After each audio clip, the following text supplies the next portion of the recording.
25,000 plus 30,000 plus ജോർജേ, ഇപ്പൊ ഒരു ബൈക്കിനൊക്കെ എന്ത് വില വരും? സാധാരണ ഒരു ബൈക്ക് വെച്ചിങ് 60-70 ആ റേഞ്ചിൽ വരും.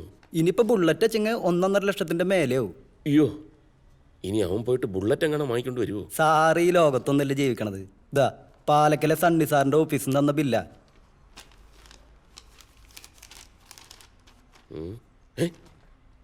ഒരു ബൈക്കിന് 18 ലക്ഷം രൂപയോ?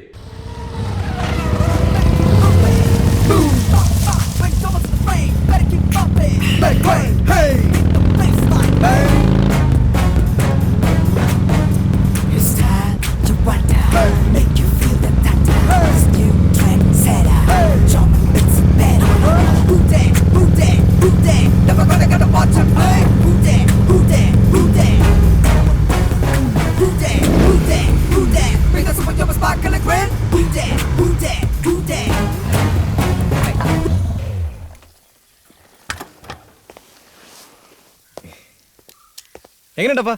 സൂപ്പർ അല്ലേ? പിന്നെ അപ്പന്റെ മാതിരി ഞാൻ നമ്പർ പ്ലേറ്റ് ഒന്നും കാശുകളില്ല കേട്ടോ. നമ്പറിന് നീ ഉള്ളപ്പോ എന്തിനാടാ വേറെ നമ്പർ? ആരോട് ചോദിച്ചിട്ടാടാ നീ 18 ലക്ഷം രൂപയുടെ ബൈക്ക് വാങ്ങിച്ചത്? അപ്പൻ അങ്ങനെ മാത്രം പറയരുത്. അപ്പുറം ഞാൻ പറഞ്ഞതല്ലേ നല്ല തന്നെ നോക്കി വാങ്ങാമെന്ന്. നല്ലതെന്ന് പറഞ്ഞാൽ 18 ലക്ഷം രൂപയുടെ ബൈക്കാണോ?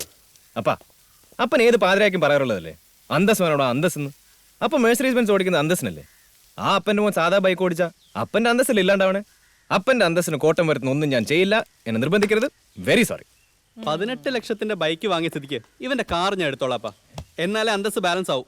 സ്വത്ത് ഭാഗം വെക്കുമ്പോ ഈ കിടക്കുന്ന അന്തസ്സിന്റെ വില കുറച്ച് കൊടുത്താൽ മതി ട്ടാ. നിന്നെ കെട്ടിക്കുമ്പോഴും എന്റെ അപ്പൻ അന്തസ്സിന് ഒരു കുറവും വരുത്തിയിട്ടില്ല.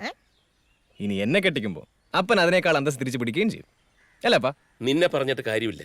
എല്ലാ ഐശ്വര്യങ്ങളും വാരി കോരി തരുമ്പോ കണ്ണ് തട്ടാതിരിക്കാൻ ഇങ്ങനെ ഒരു കോടാലിയും കൂടെ ദൈവം തരും. നിന്റെ കാളകളി ഇന്നത്തോടെ ഞാൻ നിർത്തും. ഇനി നിന്റെ കാര്യത്തിൽ ഞാൻ ചില തീരുമാനങ്ങൾ എടുക്കും. നീ അനുസരിക്കും. മനസ്സിലായോ? നാളെ മുതൽ ബസ് സർവീസിന്റെ ചുമതല നിനക്കാ. ഓഫീസിൽ പോയി അവിടുത്തെ എല്ലാ കാര്യങ്ങളും നോക്കണം.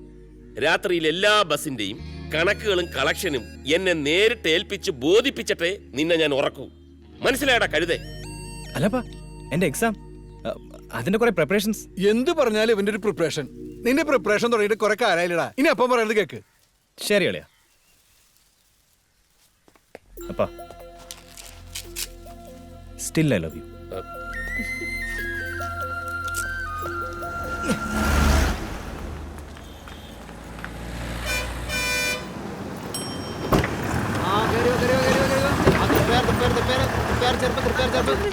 ചേച്ചി ഒന്ന് ഗ്യാപ്പ് കൊടുത്തു. കേറി വാ മോളെ വേഗം. അവിടെ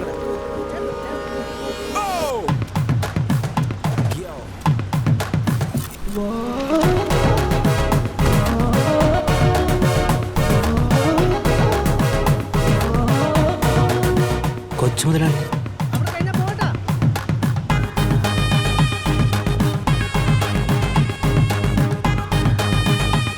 ഒന്നിരിക്കുന്നേ. മുതലാളി വന്നേ കണ്ടില്ല നിങ്ങള്? അയ്യോ, മുതലാളി എന്താ ഇതില്? എന്നെ മുതലാളി വിളിക്കാം. I M A socialist.